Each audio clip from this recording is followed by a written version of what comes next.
Bounty Killer, the king of everything, the king of Kingston, Mr. Jamaica. Never really heard you talk about how you met these three. Aidonia, Busy Signal, and Wayne Marshall. How the alliance thing really come in and me use the word start calling friends them me alliance. Them never knows the Vybz Kartel are going to exceed me one day. Then after, then Bounty Killer brings you, grooms you and show you the road, mentor you. How you must not do better than Bounty Killer? Who do you think has the most Bounty Killer dub plates in the world, period? Can you hear some boy talk about them do for Bounty Killer career? The selector we did the most for my career is a man named. What's going on, ladies and gentlemen? This is Muscle, and this is another Two Line Music Hut's Entertainment Report podcast. And tonight, listen, I've been doing this now for 7 years, and this is one of the highest points that I've reached so far doing this podcast. You know, we have in the building today, we have a OG with a OD. We have Mr. Bounty Killer in the building. What's going on, big boss? Salute, Muscle. I would try to tussle.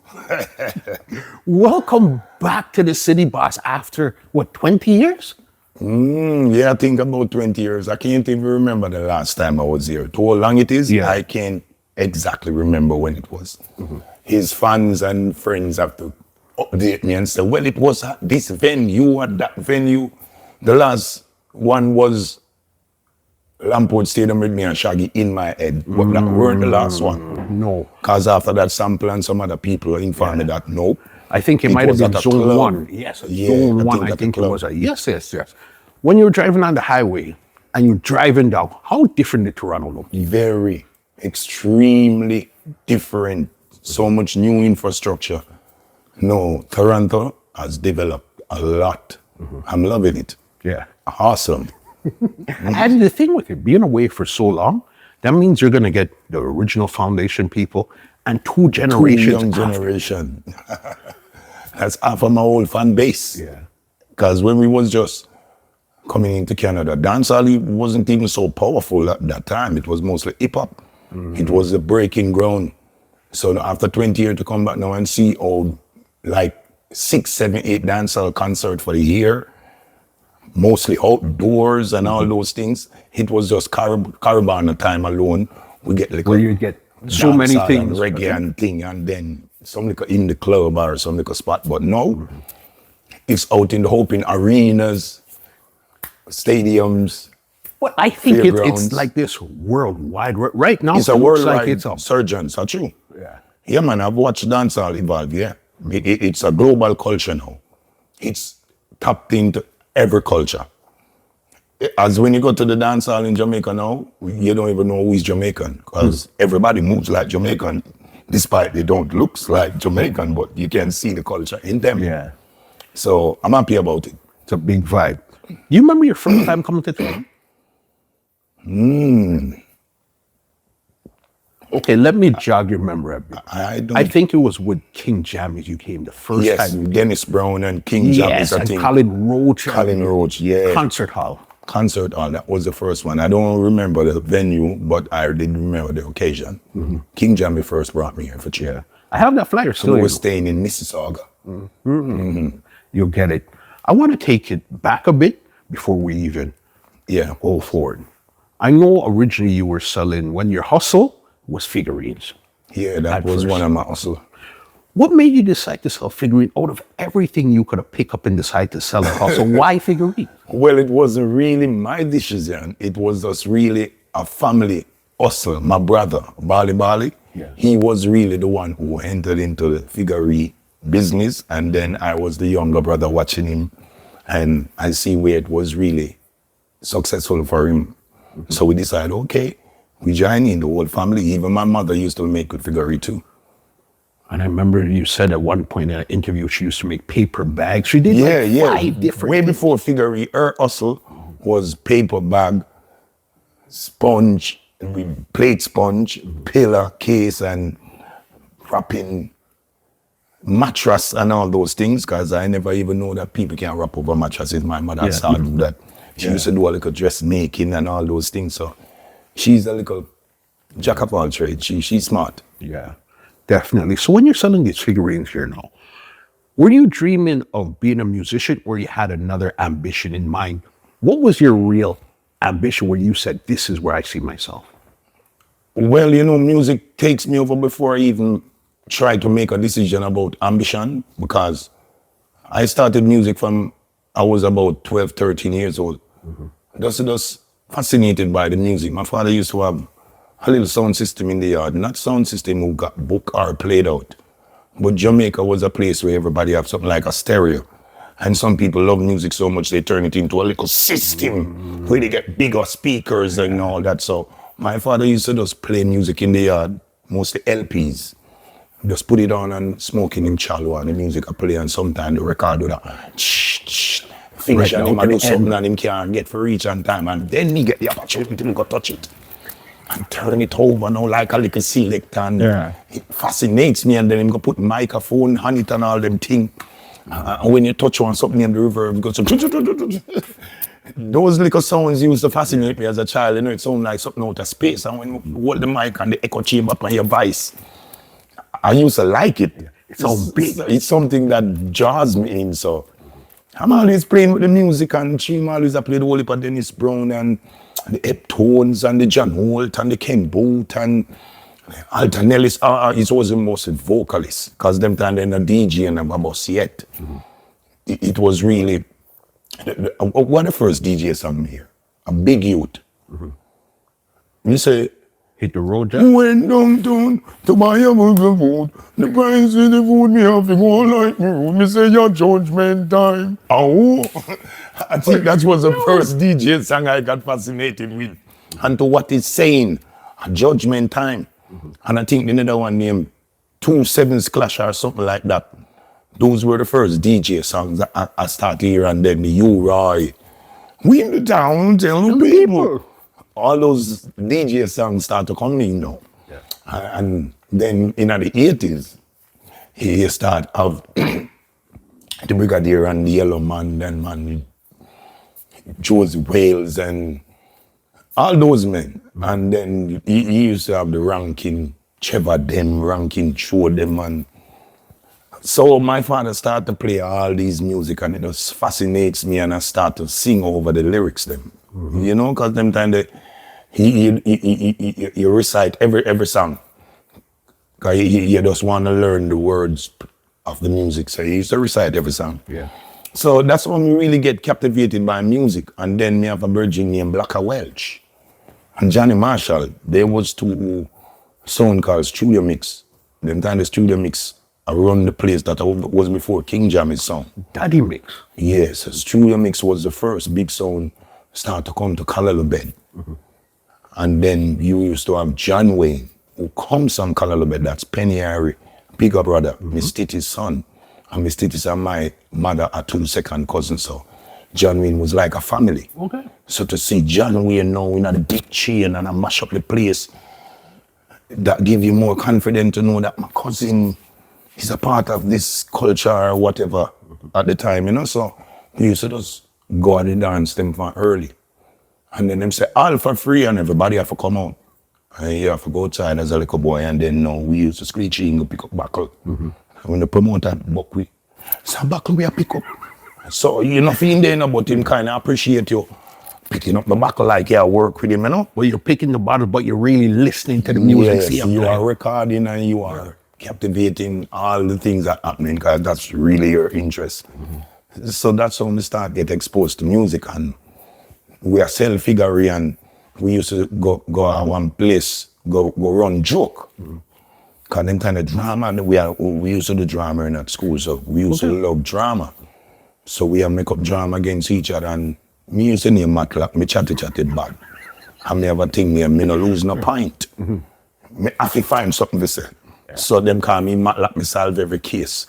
So me always a chat, so the man them go, me have a brother named Jeffrey Spencer now. He's a community artist, aspiring DJ. Me never really hold the mic. Me a DJ in my head. Me always are not listen and sing over people's song, but me never have the confidence to hold mic in a crowd. I have a thing named stage right. Of course, boss. We not to have the confidence of being an artist. So and you don't want to get boo out there either. Exactly. So you have DJ among your peers, but you're not going to hold it to the public. So So it's one night, Jeffrey Spencer, them telling me about 11, no, them telling me about 12. Come here, go get the story, or me get to start sneak out of the yard, them hours, you know. Because when me at 12, me really get rude. So them telling me about 12:30. And they have a son named Keith Bungles at Riverton. Me live at Canada Bed. Riverton is the other side where the dump is at. And we go to Riverton regular. We go hang out and do badness. So the man then go down one little place where Keith Bungles sound play King Joe. So you know the ghetto is like what mic. When sound a play, man just hold mic and DJ because them sound they don't really have no artists. Yeah. And back in the days, every sound have you have DJs. That's the thing we start run the place, sound with DJs. Because you're Studio playing the mix. singers on the record, Yes. flip it over, and then the DJ come DJ. That was the exciting thing about sound system in the early 80s now. If you don't have DJs, guys, like when the sound plays a stage show, it's more than a dance song. Yeah. So the sounds with the artists them start run the place. And Studio Mix was the sound with all the top DJs. He used to have the Pompidou, the Tolo T, the John Wayne, the Junior Reid. He used to have all them top artists there. Chaka Demus, the whole of them used to DJ on Studio Mix. I think even Major Worries. Was that all of Studio those artists used to work on Studio Mix first. You know, Studio Mix, Daddy Mix is Baby Shamp's uncle? Yeah, I get to learn that after I met Sham. Yeah, Shearer. Yeah, man. Rastaman Shearer, our virgin, man. Shearer, one of the nicest, man, most quiet, humble, decent. If you met Shearer, you never even come from Madhouse. Poor in personality was so cool and nice. Yeah. So we go down and Keith Bungles and the man names say you have so much argument, you have all the mic. So me no want lose again though. Me no really have no lyrics, you know. Me no plan that for being a DJ or pay people lyrics. Me have it in my head, you know. Boy, the man is hold the mic and me then go take hype and hold the mic. When me hold the mic, stage right hit me, the only thing could have come out of my mouth is a Junior Reid song. Yeah. Woman make your waistline roll. Woman make your waistline roll.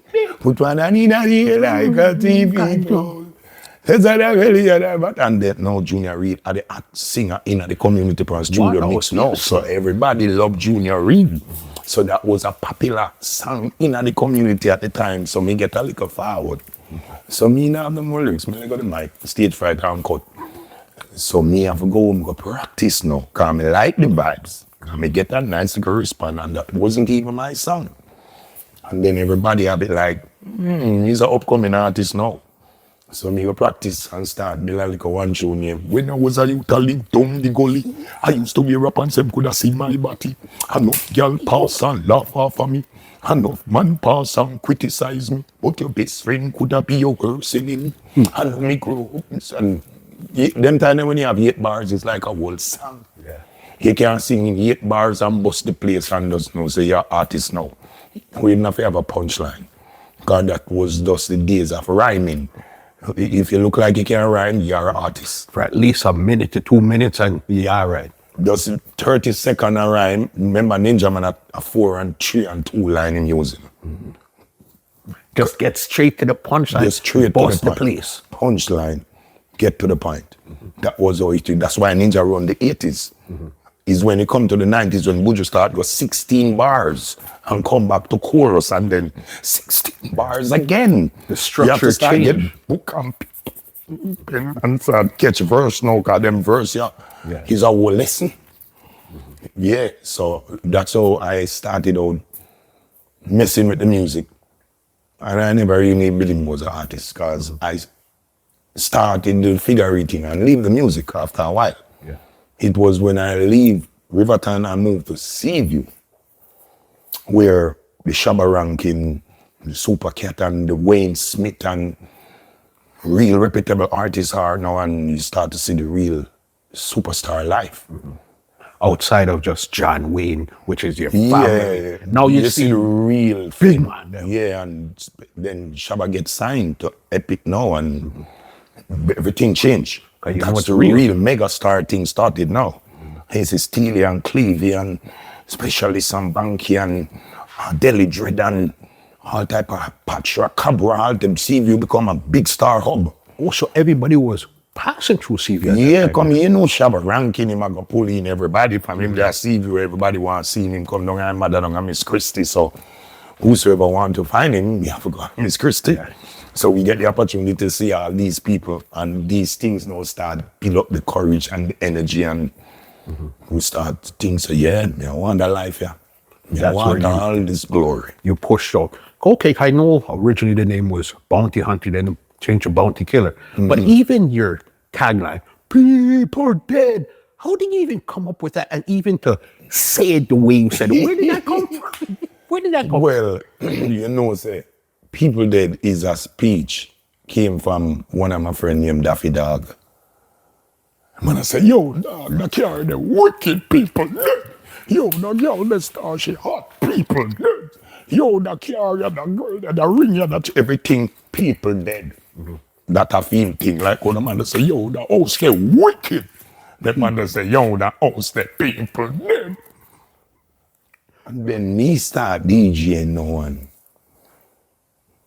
Me say a bounty hunter, my name, you know. Culture lyrics, me come in with, you know. You see the gun in, a long time in for done, cause if you love your life, my friend, you would have put down the gun, and the gun, you know. Make so much a DJ like Baby Wayne, and the gun, you know. And Ninja Man and Baby Wayne style around the place them time, you know. That a little before the Buju and the Shala Evolution. So, you know, Ninja Man and the Baby Wayne been full of the style and the punchline and the catchy thing. Yeah. So on that style we are fascinated about.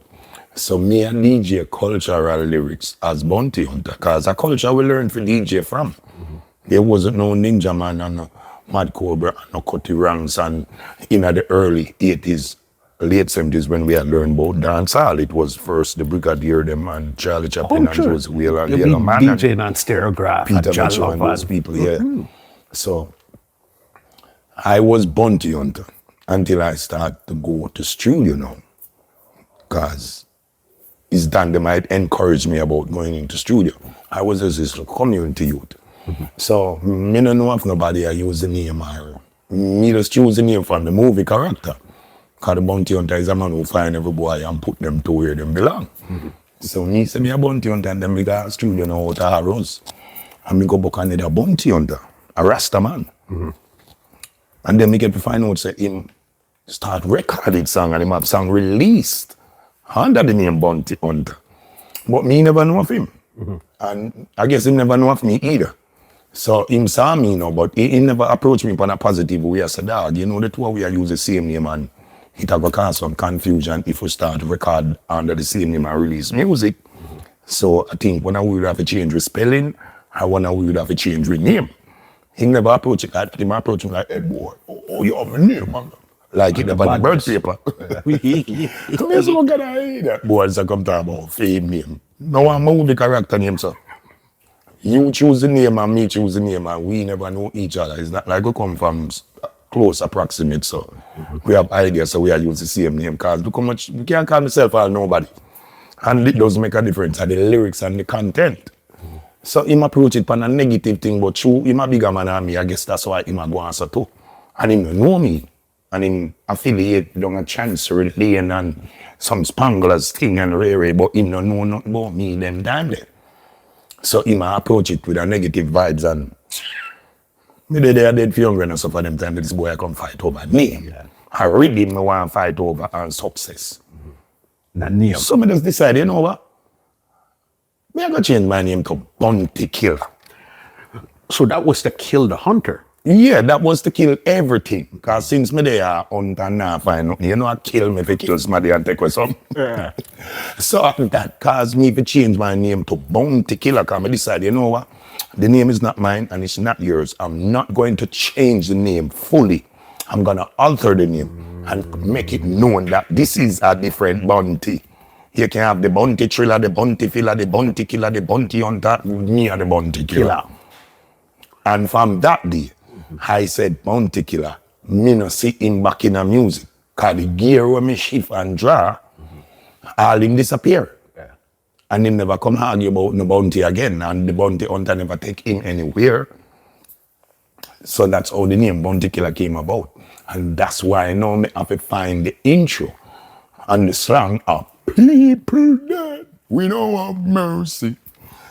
So that's how the Bounty Killer arrived, and we used, because I have that argument long time, people dead, but me never used to say. But you didn't have it in people dead. Wow. Is when I was recording Lodge, I decided to do it in that syllable, like people dead, and it works perfectly. So Lodge was the first recorded song that had that intro on it. With that style, with the sequence of how I use the words.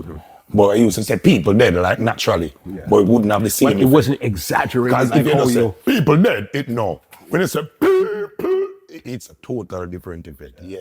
So that was from Lodge. Speaking to Harry Toddler told me, said, listen, it was really you that turned dubplate into a business. Before you, there would be a couple things here, a couple things there, but it was really you. He told me a story about you guys checked, I think it was either Ricky Trooper or Black Cat, and Trooper was trying to tell you, said, listen, this is what I'm giving you. And it was more than what you were getting, but you said, no, man, I can't tell me what I'm getting. And you left it, and Toddler said, yo, yeah, mad. But he said you walked and left, and from there is where basically the business of dubplates really came in. Why did you decide to really say, yo, this is what I want for a dubplate, and this is how I'm gonna do it? No, because when you come in a dub, it's like someone used to just come and say, me have this when me can't get feed. So it was just like a hustle, like, I'm on this offer your money. Yeah. So we start structure them and say, no, we want $500 for that. And if you want collab, we want $1,500 for that. And if you want that new tune, we want $3,000 for that. You understand? So we start to set it in a sequence where you know what a collab costs, what a single costs, and what a new song costs from a classic song. So we start to put the structure to it, and many people follow it, or we influence people to do it that way, but we are the one who come and start to sequence it, the structure and the structure it. So yeah, this is how we want it. I'll tell you a story. I've never told this story before because it's you. I had to tell this story. First time I came to Jamaica was 1994. First studio I went to, because these times I was playing song, Radication. Yeah. Got into the gate. First person we seen was Quenchade. Second person we seen was Kochi. Kochi said, yo, Killer, you come for though? I said, yes. He was riding a motorcycle. I think it was a black one them time. Left. He came back. You came back in a red car. Because remember, there's no phone this time here. Yeah, them time we don't have no phone. Went into Jammy's now. Jammy's has pure room, door. When you said, okay, I think it was probably like $5,000. It was something you wanted. Yeah. I said, okay, we need 3 songs. I said, okay, cool. We started to count the money. Halfway through, he said, you know what? I trust you. Come, let's go. You were the very first artist ever to tell me that. So you know what? Count the whole lot of money. Nah, man, I trust you. Come, let's go. I went in the studio. You see, from there, I knew you were a different character. True. You know what I mean?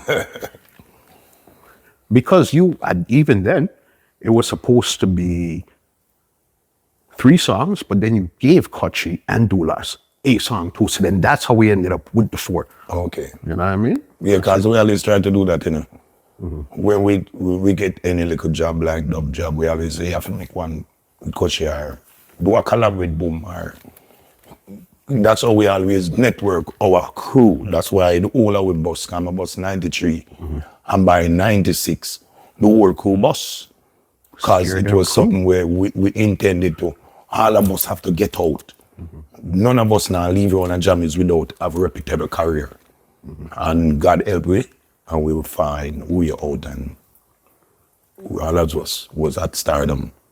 Where did you get this thing to be a leader? Was it something you're born with, or you had to really work on and say, this is how I want to really I think I'm lead a it, nation? you know, because I never intended to be no leader.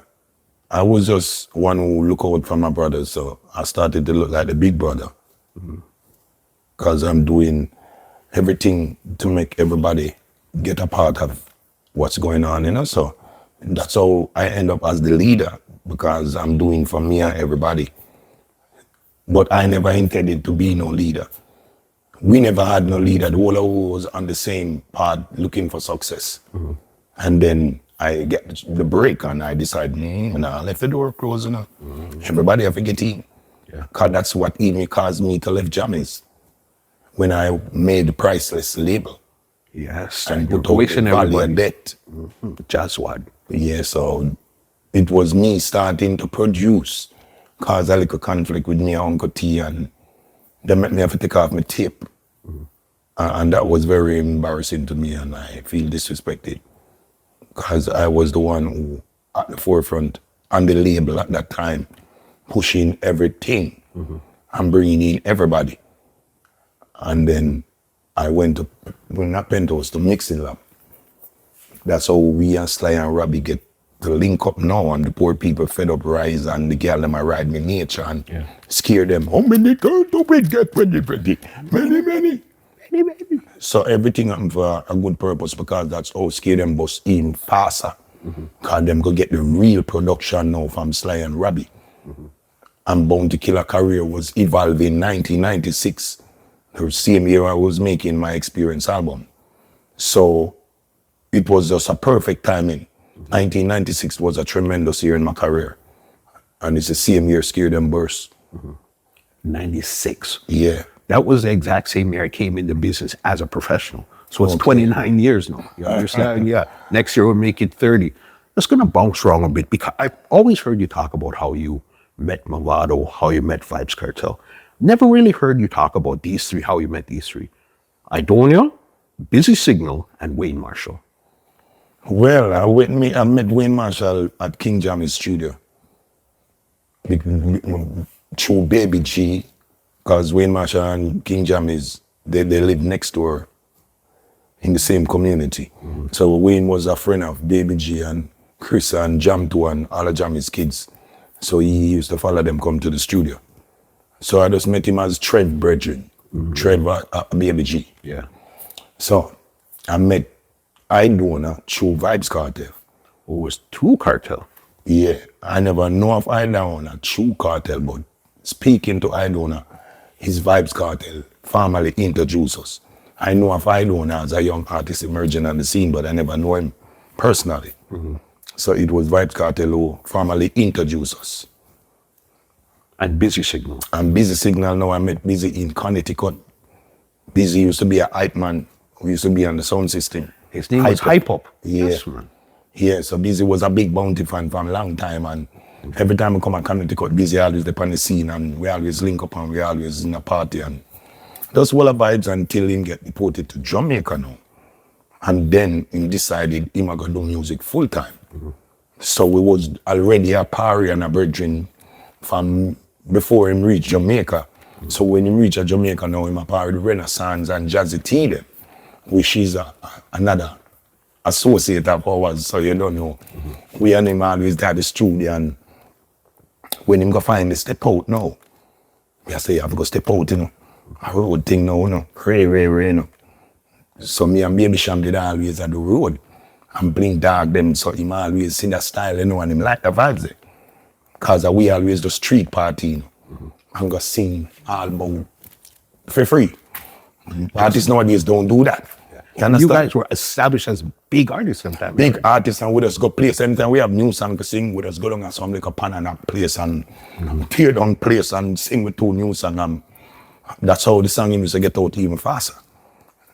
But some people, them not have them courtesy, them full of themselves. Because you want people to know your song and you're full of yourself, feel them too much. If you go share yourself or your talent with the people, I don't even know what's your objective. You understand? So Busy see that and Busy to start sequence with me. And the whole of we just start, because them time they no name alliance, you know.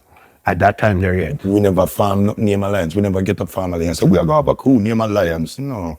It was just the street link up thing where everybody see me do. And then Butler bring in Cartel and a couple of the man start follow the sequence. So me have an argument here. Me alliance, what I go on?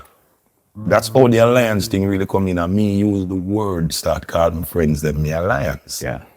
And then the word start get so popular till people just start say, the alliance. Because through the whole way I use this word when people see them start call we the alliance. And that's how everything was formed. And then the alliance is a good thing. One for all for one. We are the alliance thing. But we never really formally create the alliance. We never have no clue.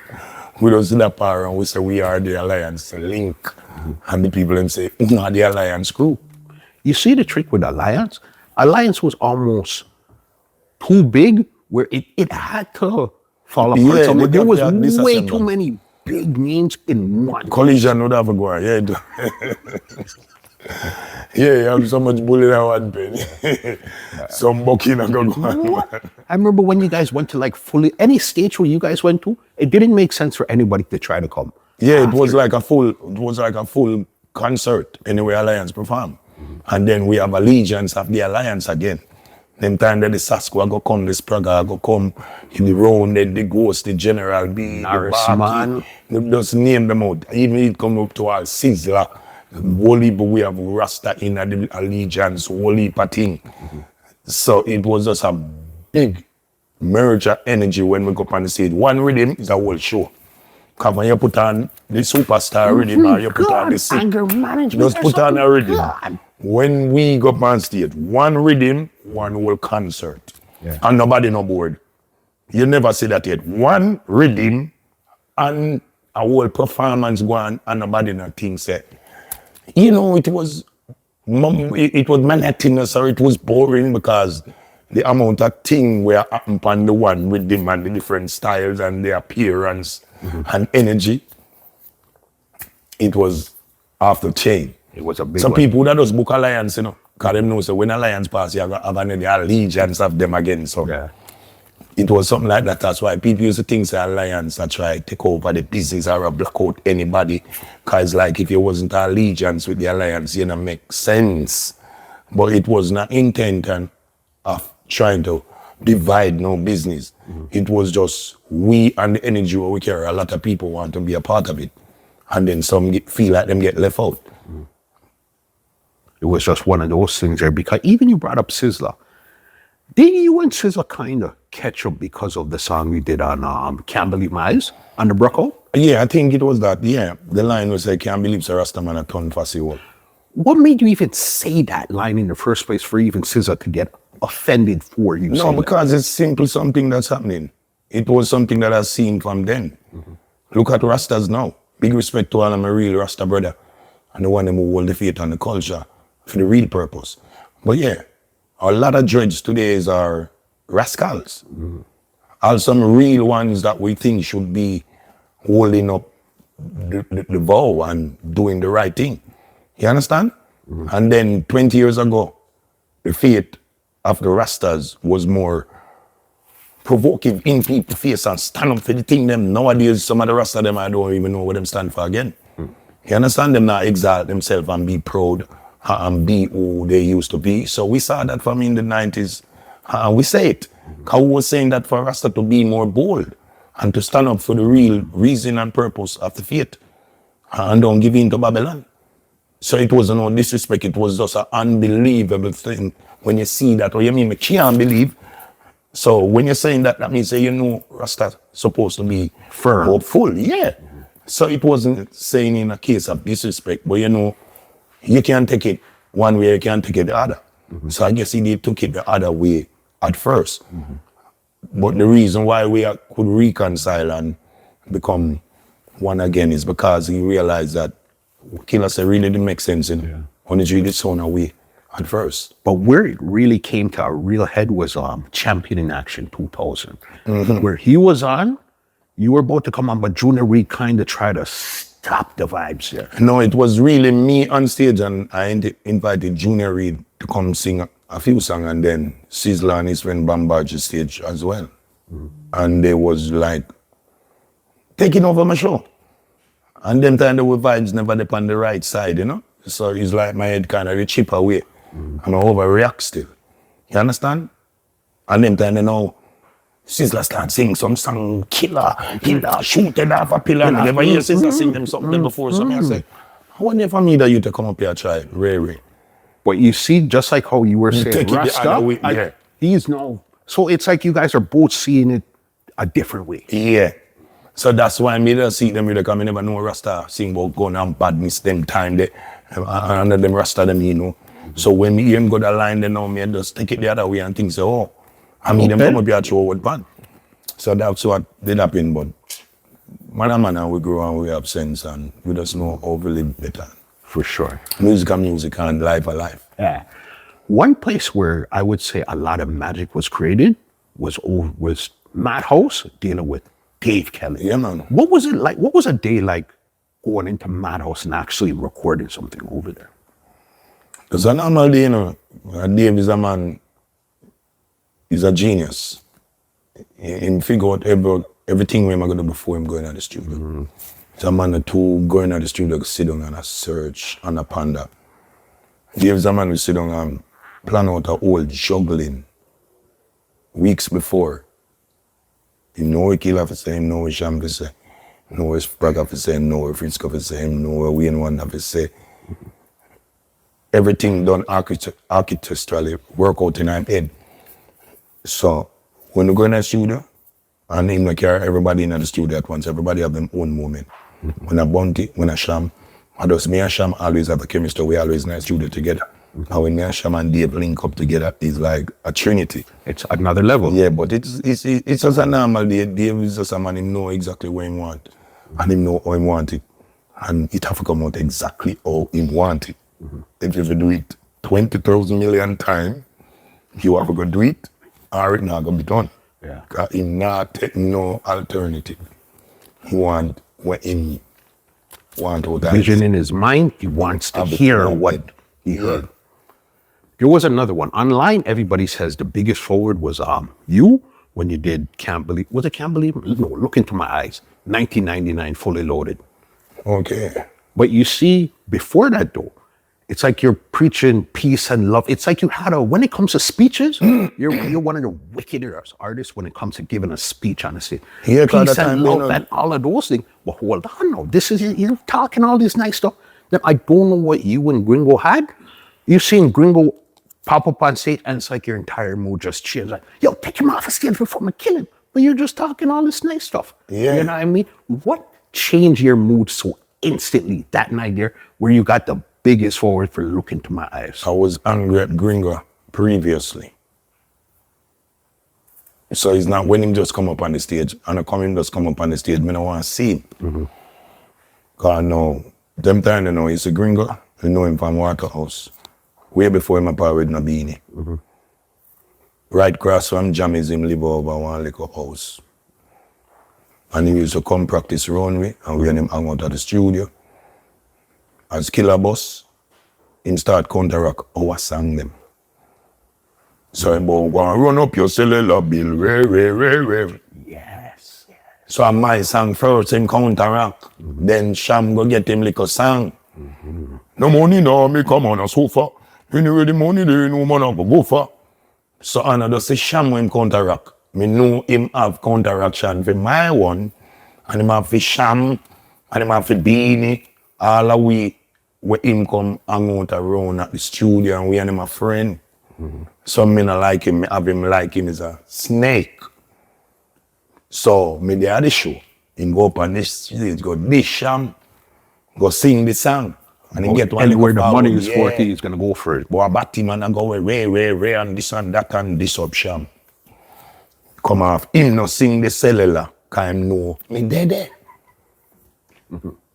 So that's why I say, oh, yeah, look a little easy way. Why with me and me are the Lord and the warrior, you understand? Because of that, me see him do true Sham never did it. If you go defend it, him sing the counteraction against Sham, but you know, sing the one against Bounty, can't see me in a party. Mm-hmm. So when me up there, I make me speech, and when him come and say, me I wonder, where am I come from? Don't you know me not like you, and don't you know you counteract a song them? Where you go up on stage, you know, go up and go sing, you sing previously. You get a little forward, a big odds at work. Where you go? I'm going to take him out before me rub him out. Because I should have go kill him for my dish, you know. Mm-hmm. But me love him. Because him and Sham thing alright. So that was the case why me get so angry. Because I know so this youth here is a devil. He's a snake. That's why I'm going to parrot Beenie and then see him and Beenie. Because he's no liar. So that's the only reason why I get so angry, because he might disrespect and I counteract with song and I smile with me. Mm-hmm. Mm-hmm. And then he might work like him smart, show him see me, you know, do it now. And Sham not there and do the one again Sham. And that's what body. It's like, okay, if you figured if he's gonna do it, just do it while I'm here. See it, yeah, let me show you what I want. Mm-hmm. Counteract the song in front of me, me give you what you forget.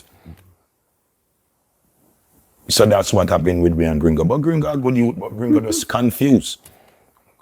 You understand that? He even go take the wrong side, then he start the right counteraction against me for Beenie. That's why you hear me this singing and some of the song them. Because you know he was the one that was really penning them behind there. Beenie can't manage me, so him pick up Gringo, because I know Gringo good at writing counteraction. Because I remember Gringo used to counteract the whole of his song. But Beenie no rate him, that's why I say Beenie dump him. Because Beenie don't go take him up for your purpose. After him stop clash with Killer, we don't need you no more. Simple.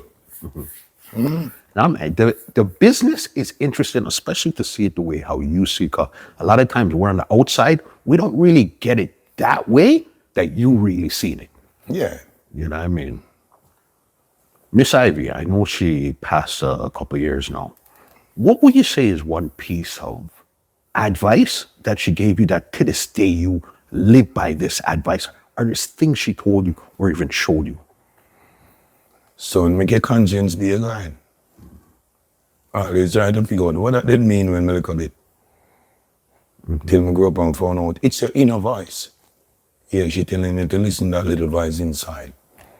That's the peace of God in all mankind. Yeah, the little voice that you can't silence it. Yeah, you can't turn it off. You can't do nothing about it. Yeah. All right.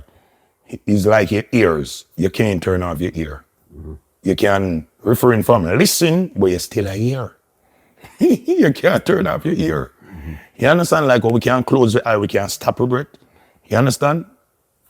You can't shut off that little voice that when it attack, more than your conscience and now you know. Cause it said, well, you know what I hear right now, you know. Your ego wants to take over. Yes, man, wants to take over what that thing is trying to do. Yes. But you want to go against it. I tell you, that's why I know say it's very, very important to follow the voice inside of you. For true, that's why I'm come sing the song, say, listen to your inner voice, meditate daily and be the inner vibes. It's definitely true. If mankind listen to their inner voice, most of the time, we make the right decision.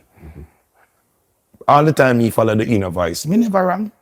You never follow your inner voice and make a mistake. But the ego now, that's the problem. So it's like your inner voice is God and your ego are Satan, you know. Because every time you get egotistical, I have consequences. And when I listen to the inner voice, I have everything smooth. Reverence. Yeah. So that would be one of the most important advice my mother ever gave me as a boy. Son, make your conscience be a guide in everything you do. And it's one of those things, especially when you're younger, when your parents tell it to you, you don't know what they're saying. You don't understand. Yeah, you used to take it annoying. Yeah. Until one day, oh, that's what you meant. True. You understand there. Because experience teaches knowledge. Until you get the experience, you can't gain the knowledge. People can't pass it on, but you have to gain some experience before you can manage the knowledge. Yeah. It's like when you're, well, we can't tell you everything when you're 5 and when you're 15, you're going to understand. God is just bigger than a 5-year-old, but that's something you got to plant the seeds. You see, once you plant the seeds and you water them, okay, now I get it. Now I understand. That's it. Let's say we're jumping around a bit here. Freedom Street, December 31st. You came up, remember, this is Rodney, bro, came up, took up the mic, said, yo, a new king has risen to Kartel. And remember, you and Beenie hang out a lot too. Did that create like some sort of vibe between you and Beenie at that time for you saying that speech right there? I don't know. Beenie never spoke to me about that. I can't tell. But what I said was just what is happening. Because we are all kings. You remember I said I'm the king of Kingston. You know? Of course. Me and Mr. Jamaica. I'm the king of Jamaica. I'm the king of Dancehall. Dancehall is just a little entity of Jamaica. I'm the king of everything. One particular, the king of everything, the king of Kingston, Mr. Jamaica. And Kartel is another king. I never crowned Kartel as the new king of dancehall. I said a new king has risen from prison. Because we are all kings of the king's sons. So, is the fans decide who is the king of dancehall. I just said, this is my king's son. A new king has risen. I never said, a new king of dancehall has risen. So anybody want to say Bounty Kartel was a new king of dancehall? No. Not listening. I never said that. I just said a new king has risen from prison. And then whosoever put it as king of dancehall, well, that's fine. And then after 2 decades now, there's nobody with the achievement of Vybz Kartel in dancehall. Nobody with accolades to match up. Why do you think that is? It's not why do I think it is, why it is, because it is. Who have more singles from 2004 to 2025 than Vybz Kartel now? Successful singles too. Hit songs. Which artist ever dropped album from prison, recorded in prison, that's been nominated for Grammy? None. And for the last 2 decades, which dancehall artist is more culturally influential than Kartel? We could go to music now. Because musical and cultural impact you have to have. 2 different things. Yeah. There's no other dancehall artist with a more cultural impact than Vybz Kartel for the last 2 decades. And there's no dancehall artist for the last 2 decades who has dropped more singles than Vybz Kartel, who has streamed more than Vybz Kartel. Hardcore street music me talk about. We're not talking about no international thing. And when it comes to we being a dancehall, is for we and the Jamaican diaspora and Jamaica for decide. You know, nothing for do in America and Canada and England or nothing. No sales, no success, no. It's a dominant in the space of Jamaica and the Jamaican diaspora make you be the king of our music. Impact. Yeah, because Germans can decide who are our king. British can decide, Canadians can't decide, Japanese can't decide. It's Jamaican have to decide who are the king of our music. So it's how you impact we Jamaican and how we see you. Make you can be king of our music. And how you go do Poland, and how you go do Korea or China or Japan. Nope. That have nothing to do with we Jamaican. It's the grown. How the grown work, yeah. They know how you doing at the kingdom. And the impact of the kingdom out of the walls. Nope. So, in the space of Jamaica and the diaspora Jamaican, Vybz Kartel. No man come tell me about you win this and you want that. No. And then, it's not what you gain from the music to, it's what you contribute. You see why this is really special coming from somebody like you. Remember, you're an artist yourself, you know. You've been putting out music all this time here too. And for you to take yourself and say, okay, this is what it is, even with me in the picture, that takes a lot of... You have to be a really big man to see it for what it is. I'm the Messiah, you know. I'm the one who bring these kids, you know, and tell you what. Them never knows the Vybz Kartel are going to exceed me one day. Then after, then Bounty Killer brings you, grooms you and show you the ropes, mentor you. Oh, you must not do better than Bounty Killer. That's the plan. That's the plan. Then why you think I was bringing him? To be my sidekick? No. This is exactly what the father bring the son to do. Yeah. To come for the throne. Then that's why we bring the youth them, because we know say after a few generations, we gonna be legends, we gonna be pioneers, and they always gonna have another generation to run the place. So it's best you be a part of them, because there will always gonna be. There would be a different Vybz Kartel if me never bring him in. Somebody else would have bring him out, somebody else would have been. That's just how time That's and just things time. go. That's just time, tradition. So it's just life and the cycle. And then it couldn't be Bounty and Beenie after 20 and 30 years same way. Where dancehall would be today. Look on the impact that the Busy and the Kartel, the Mavada, the Aidonia, the Bling, the Marshall, the Massacre, the Elephant, the Baby Sham, everybody where we ever touch and support. Look at the impact that they are creating today and put it beside what we have done. It make us look rich if it was just what we have done. Would it look all right, but wouldn't look so great. Picture, just take out back everybody and leave Bounty and Beenie and Shabba and Ninja and Super Cat and what would I have? We didn't expand the culture. We didn't make it any bigger than it was. How attractive we would look to a 15 or a 20-year-old person now. They wouldn't want to just see us as grown men How would I attract the younger youths to keep on moving dancehall? So it was a necessity. Yeah. Even talking about that, I seen the pictures. First, the first time you went to Miami and linked up with Khaled. But then the second time now, when you linked up, it was you, Bojo, Mavado, and Kartel. What I really liked about the second time that you actually were there, you gave Kartel and Mavado the space to really shine. Say, okay, you know what? This is your time now for you guys to link, because we never seen you guys link back in a long time. And as a leader, that takes a lot of, you have to know yourself to really say, you know what, okay, I'm good, I came, it's a big deal, but it's your time, right? I know that Mavado and Kartel has never linked up physically before, since Kartel came out. I know they spoke on the phone and they communicated, but I know that they have never get the chance to gel as two brothers physically in one space. And then it was so fascinating for me to see the two of them physically, because from 2006, I've never seen Vybz Kartel and Mavado in a space like that. I saw them on the champion action, the Jamboree, remember the reunion? West Kingston Jamboree. Yeah, but that was us singing, and me I talk about now one joy and harmony and chill and no crowd, no fans, no noise, no excitement. And knowing what Kartel went through, and Mavado been through something too. Him son and him last, him mother. And so just to see the two of them in a unity now, grown as man. I remember where I come from, when the whole of we struggle. You look like a proud father, the way how you smile, and even to see exactly Mavado smile. I haven't seen Mavado genuinely that happy in a long time. That day was regal, man. It's a real day. That day was really noble.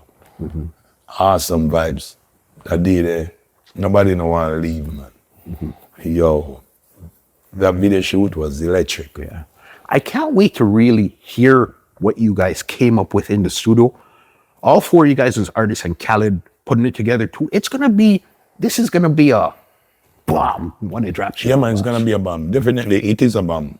And it has no choice but to be a bomb. Great song. I wonder why them took so long to drop it too. Yeah. Because I thought it was gonna be out by now for summer, but for some reason, it's gonna be out in September. Yeah, but music business. Right? Yeah, but it's a real song. It's not really a summer anthem, but true, it's a bad. Yeah. Bad song drop in a summer. But sure. This will be the Christmas. This is going to start September and go to Christmas. This will be this is going to go straight through Christmas, right back through summer. Yeah. So the next summer 26, this bomb, I call it up, straight to summer 26. Right, true. Barclays now, okay? Kartel went, did his shows, crazy, everybody you see light up and everything. Now you went to the Barclays. This is the biggest show that you've headlined in your entire career. Yeah. I seen the riser come up and I seen you on the riser. What was that feeling now looking at all of these lights, all of these people, your fans and everybody looking back at you? It's in a full house. What was that feeling like in your heart? Well, it's a normal feeling in terms of the fans and the crowd. But for me to headline it was an exceptional feeling. Because I work in big stadiums and big arenas before. I've done the Super Bowl, so the size of the crowd doesn't matter. But for me to headline an arena, it's a big thing.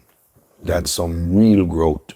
And then to be coming from Biltmore, because for the last 15 years, when we used to go there, in some venues, we used to be in Biltmore, Amazura, and those type of places. So Amazura was the biggest one we were in. Yeah, so to be from Biltmore and Amazura to Barclays, that's a big evolution for dancehall, not just even me. Yeah. Yeah, and then for Kartel sold it out back to back and see what Budju did with the UBS, and it was just awesome. Yeah.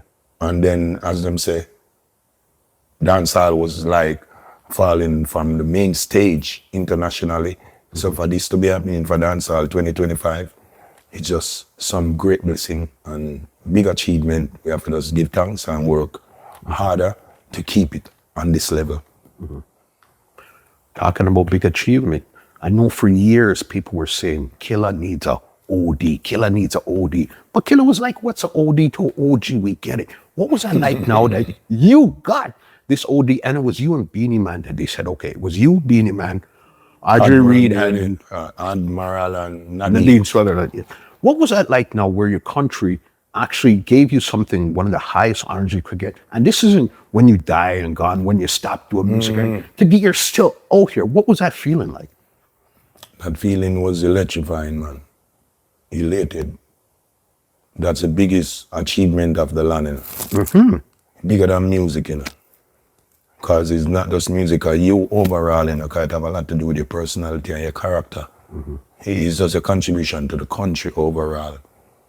And then that's bigger than a Grammy for me, because those people watch me excel and grow and evolve. From I just came out, we don't, you know, they know everything about me, how I grew up and the life I live. So for them to choose to give me that OD, I don't even need a Grammy. Because that's something on my name. For your country. Yeah, and long gone after, it's gonna be Rodney Price, OD, Yeah. the OG. Yeah, when you get a Grammy, that's not putting a status on your name. It's just something in the media.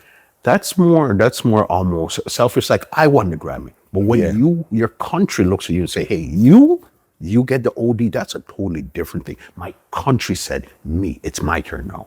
Yeah, that's something real. And then they said a king never crowned in his own country. So that's why it's extremely exceptional. Because it's a fact. Most people don't get recognition in their own region. So when they recognize you in your region, you should really look at it as something more than the ordinary. So that's the biggest accolades I have in my career so far.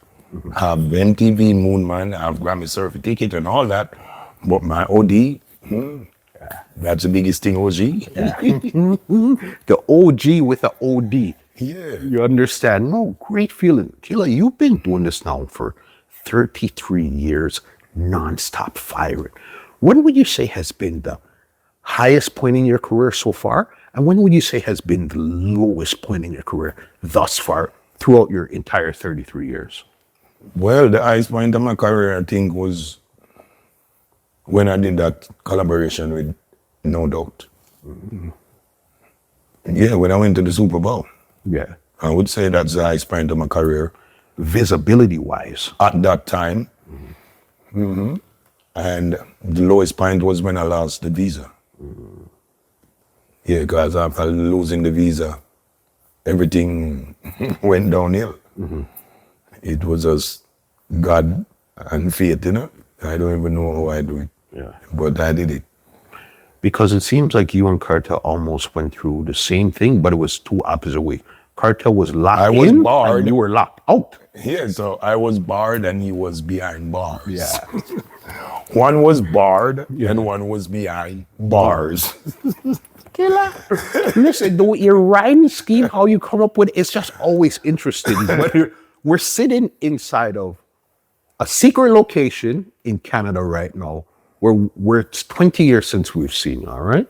As I said, 2 generations have passed, so you have your original audience and newer ones. What can they really what can Toronto expect from you when you step on that stage Saturday, August 23rd, from somebody we haven't seen for 20 years, boss? You know, 20 years is? You can expect a part of my soul. I'm gonna reach out my soul, I'm gonna pour it out. Yeah.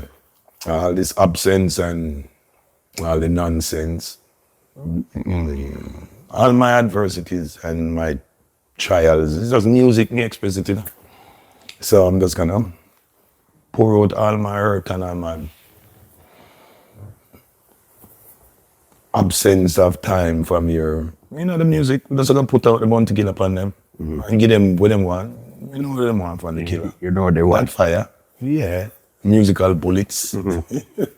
Okay, can I ask you a little secret? We have a little bet going on Instagram right now.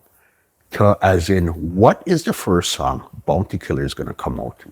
Could you actually reveal what's the first song you're going to come out to? No, I'm not going to tell you. Why I should tell you which song I'm coming out with. Yeah. I you say it's a secret. Say we don't talk secret.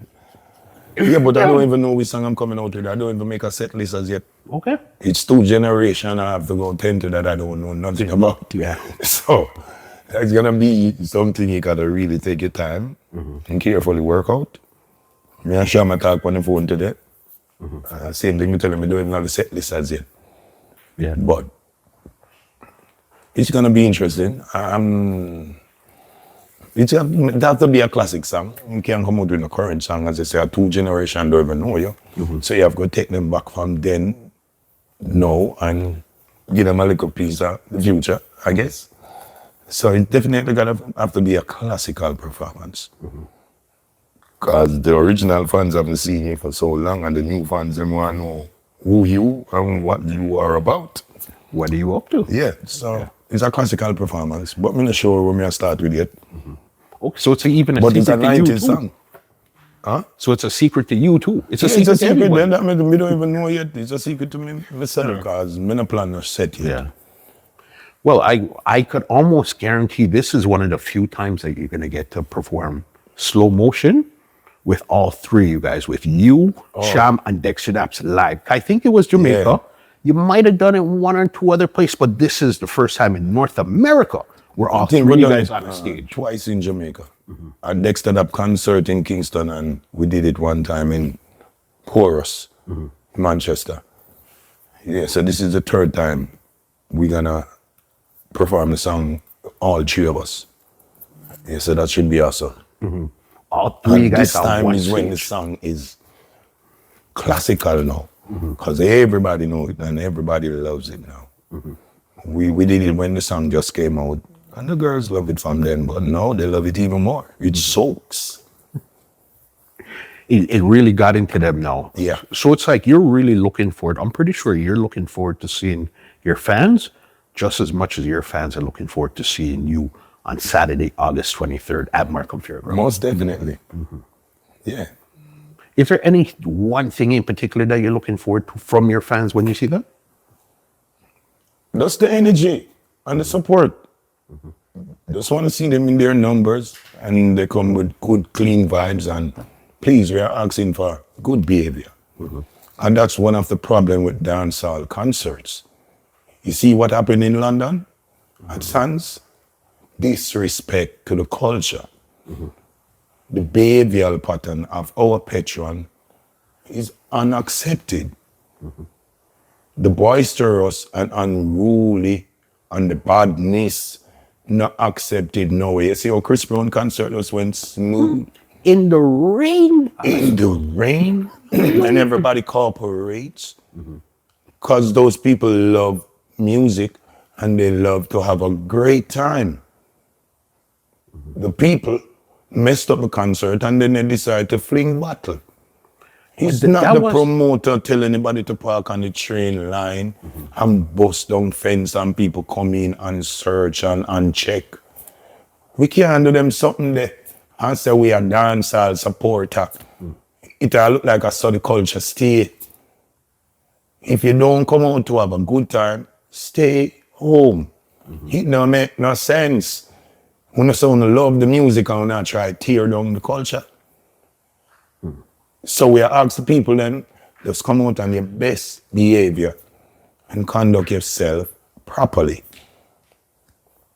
Big up to all the people who support the music over the years, the real supporters of the artists and the culture. But we don't want the hooligan and the bad mind. We want to stay on the yard, people. If we not have a good mind and a good heart and I come out to behave on yourself properly, please, don't come to our concert.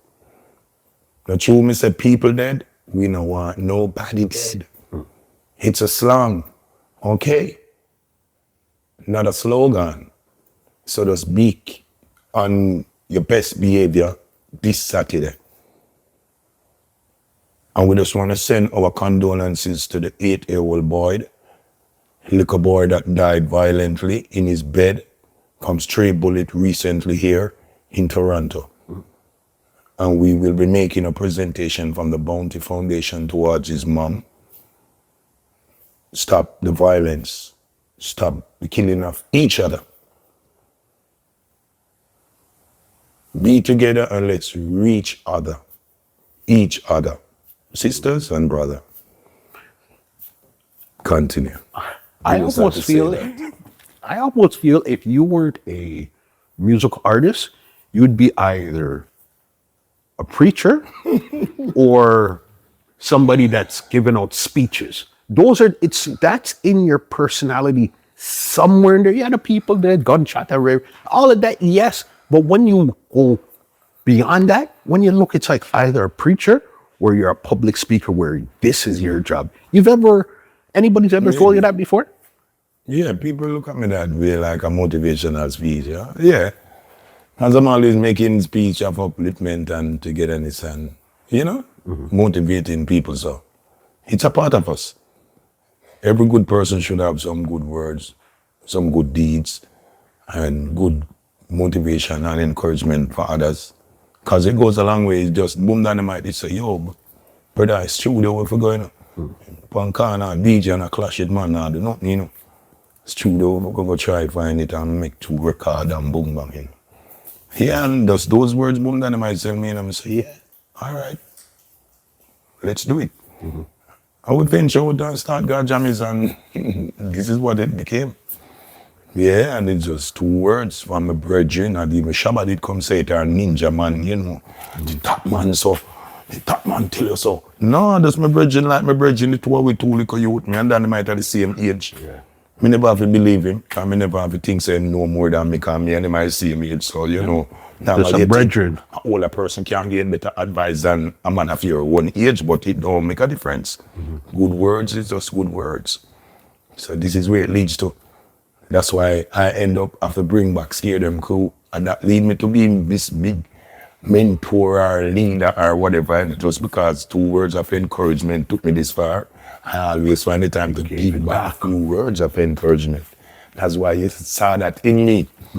But it's true, because definitely the few words of encouragement lead me on great part.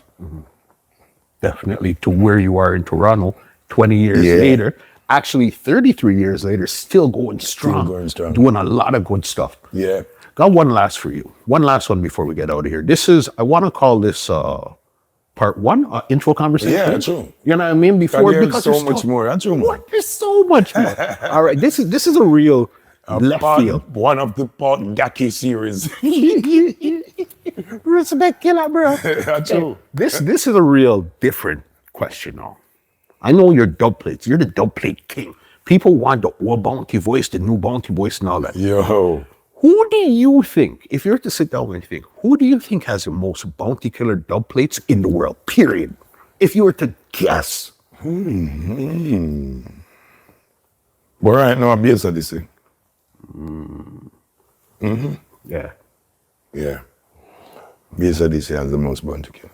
Right now. Right now. It used to be 4x4 Exodus at one point. Then it used to be King Odyssey at one point. For sure.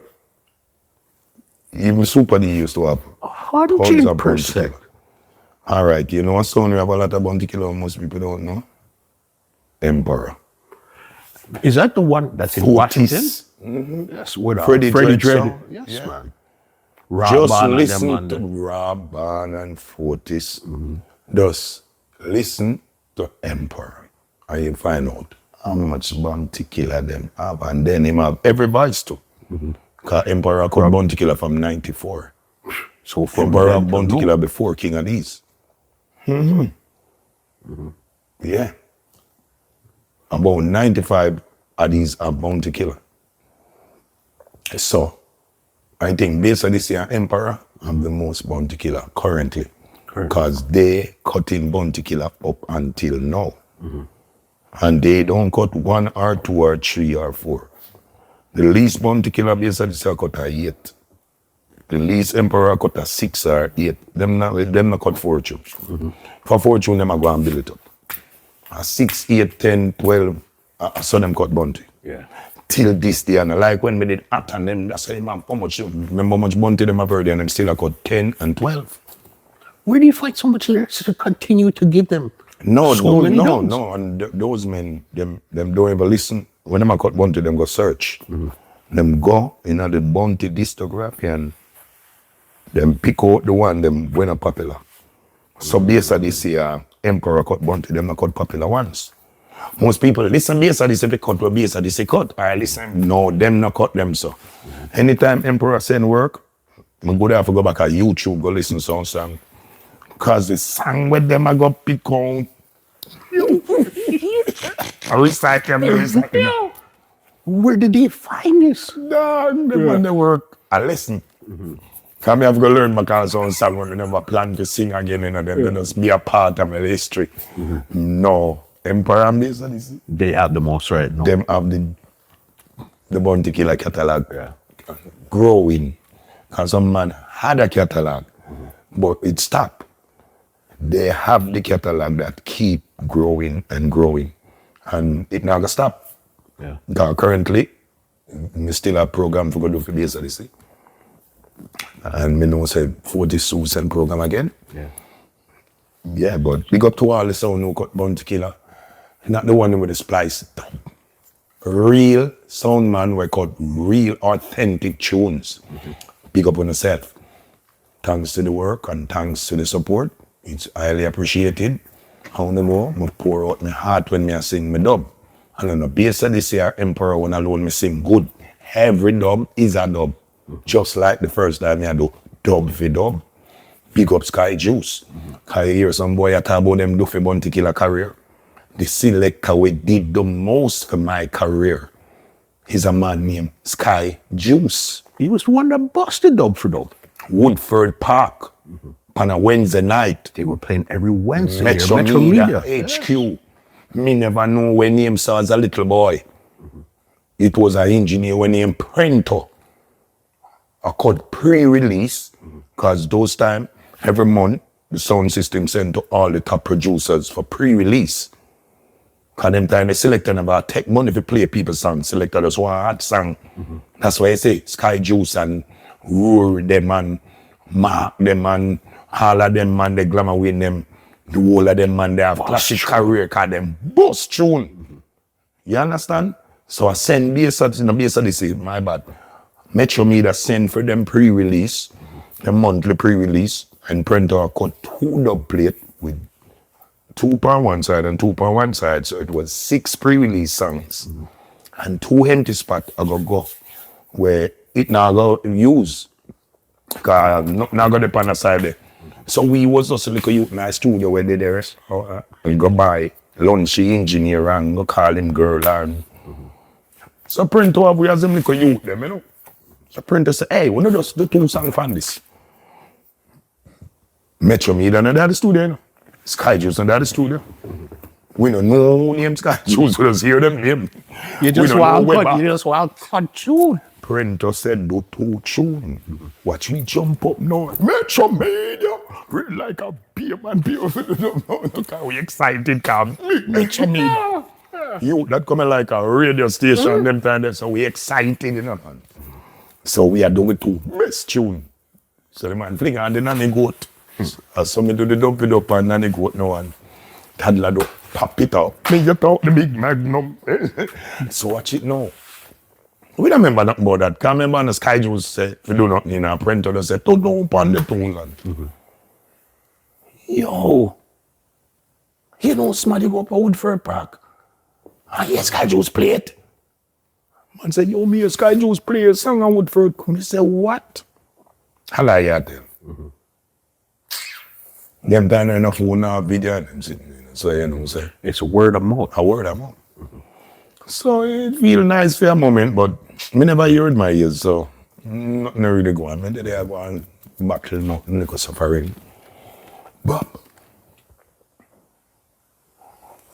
I Canada, you know. We sounding in soul to soul.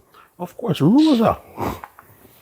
And them and Sky Juice playing now and sitting, man. You remember Captain Midnight and all these things. Super Saint. Super Saint, big sounds, some class Sky Juice and some sound up a Canada and play it, you know. Then up your Sky Juice skill one sound with it. Canada. In Canada, it happened. Yeah. I'm tell you about Captain Midnight, you know, almost Canada. So it's Canada, Sky Juice come and kill a sound with dub for dub, you know. And so he knows dub for dub is a weapon, you know. And from that now, Sky Juice have it as him hand them, you know. So me start get a little hype now, bodyguard, comfy. And them time them money run out, cause them never know say I'm me or the youth, cause them time they are bounty hunter my name. So me never have no name. The song dub for dub bigger than my name them time there. So them come cut Admiral Bailey and couple man and man say, yo, the youth do the song and dub for dub, you know. Man say, yeah, youth, but you know the people around about me no business of magic. Yeah. You a senator. So I trust them and $1,000. I say, I want them. I say, all right, we'll not come back in. You know, the man them not come back. But did they send the tune I wrote? Yeah, them play tune and everything. So you got it back then? Yeah, but I'm saying, if me never find copper shot, me not see them back. When me find copper shot, now them come. Yeah. I say, oh, that was that 10 grand more of it. Yo! I saw you catch them. Yeah. But I'm saying, Sky Juice, drop it to Canada and from there, so the impact there now and sound man start come feet and jam is all I see. Dub fit up bounty hunter and them tell the jam is no one name bounty hunter in the yard, you know, but. Yeah. Them a say name a come down pan list and them tell when the name come down pan list for firing in the man. Yeah, artist. You're big, you're boss. You know people who have a record name a come from foreign. No man never have dub plate a come down from list from foreign them time. Foreign. Not local, you know. Yo. Boss. Them time they went to hear you say listen in our office with your name. You feel like, yeah, do the work now. Yeah. So all of them little things they start build up my courage now and so me stay so and get the opportunity now. We start going at the studio. And Uncle T I said dub for dub and put it out. And dub for dub I go wicked. So me catch it. If you catch it general rhythm, can me get the opportunity now if you can come in at the studio. Mm-hmm. Yeah, I'm a vice, the copper shot and then that took off New York. So you got your break Canada and New York. yeah. So if me I go say any selector do nothing for my career, it would be Fire Links. First man we play a dub plate and kill a sound with Monty Killer Vice. A little Links. He never named no Fire Links neither. He's probably still Black Hawk them time there? Black Hawk sound. Little Jemmy used to play first in Uncle sound. Then him a play Mr. Face sound with Wayne Pang and Fly them and Crack Skull, Black Hawk. Him go kill Earthwind at Portmore in a Earthwind lawn. Yeah. Him are the first man we kill a sound with a bounty killer. Not a hunter, killer. No, with a bounty hunter. Hunter, But okay. he's still bounty killer, Yeah. but at that time, you know, it was bounty hunter. Yeah. Way before me start record song. And Wayne Smith are the first man who advised me. He was one First that- ever producer to Big record Gun? bounty killer. Was New Gun. New God. Oh God, Informer. Yeah, watch your way up. That's why your voice is still in that rhythm there. to Yeah, this day. yeah, all right. That's where you're. Oh God, then my That's voice. you, boss. Yeah. What no? Yeah, that's Wayne Smith rhythm. Top secret the rhythm name. People don't even know the rhythm, call it Swash rhythm, and a certain name. Yeah. The rhythm name, top secret. Once you hear, oh God, You the must be a fool. You must be tired of living. That's what his sample said. He must say, oh, and ball out. Them don't even know why not. Yeah, the man say, you flipping fool. You must be tired of living. I know what did right this. oh God. Informer, Wayne Smith, the first producer to record me before me come out of Seaview. Yeah. Killer, as I said to you, when I first started this podcast, I said there was 3 people that I have to talk to, boss. 3. Salute. Listen, Killer, Barack Obama, and Drake. You're the first out of the 3. And if I tell people all the time, and I got to put it on camera so you hear it out of my mouth. Me, personally, I think you are the greatest human being to ever pick up a microphone. That's my thought, Killer. So that compliment, man. That's serious. Greatest, boss. Just trying to make a mark, you know? Leave a Definitely. mark on the world. So this Saturday, the General returns to Markham Fairground, featuring his friends and his family. Dexter Daps, Baby Sham, and Mr. Killer, all inside of Markham Fairgrounds, Saturday, August 23rd. Killer, get us out with the intro before we get out of here. No, well, you all know this Saturday at Markham Fairgrounds, it's gonna be awesome. It's gonna be a new independence. Yeah, the new evolution of Bounty Killer back in Toronto. So as we said, you all come out, let's have a great time. It's gonna be the Grung Cabana. All right, this is not Cabana. This is gonna be the Grung Cabana. All right, so you just come and hold your favorite corner in your cabana. No drama. You give the girl the banana. No drama. Yo, Bob. Well, ladies and gentlemen, this is Muscle, and this has been another Two Line Music Hut's Entertainment Report podcast, and we are out just for now. Right, Killer? Kaboom. Boom. Boom. This podcast is brought to you by www.twolinesmusichut.com.